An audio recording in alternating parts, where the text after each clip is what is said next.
આજે 21 જૂનને વિશ્વ યોગ દિવસની ઉજવણી કરવામાં આવે છે। હાલ વડાપ્રધાન નરેન્દ્ર મોદીએ વિશ્વ સ્તરે યોગનું મહત્વ વધાર્યું છે, ત્યારે રાષ્ટ્રીય સ્તરની ઉજવણી જમ્મુ કાશ્મીરના શ્રીનગરમાં કરવામાં આવી હતી અને ગુજરાતમાં રાજ્ય સ્તરની ઉજવણી નડાબેટ ખાતે કરવામાં આવી હતી। ત્યારે ઇન્દ્રશીલ યુનિવર્સિટીમાં વિશ્વ યોગ દિવસની ઉજવણી કરવામાં આવી હતી। આ ઉજવણીમાં તમામ સ્ટાફ અને વિદ્યાર્થીઓ જોડાયા હતા, તેમજ સંસ્થાના પ્રોવોસ્ટ સાહેબ દ્વારા જીવનમાં યોગનું મહત્વ સમજાવવામાં આવ્યું હતું।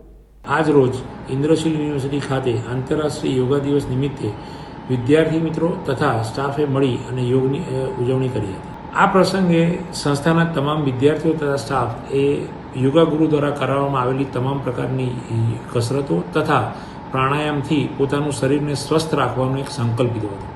યોગથી વ્યક્તિની શારીરિક તથા માનસિક શક્તિ કેળવાય છે અને તે સારા વિચારોથી સમાજને પોતાનું પ્રદાન કરી શકે તે માટે પ્રેરાય છે।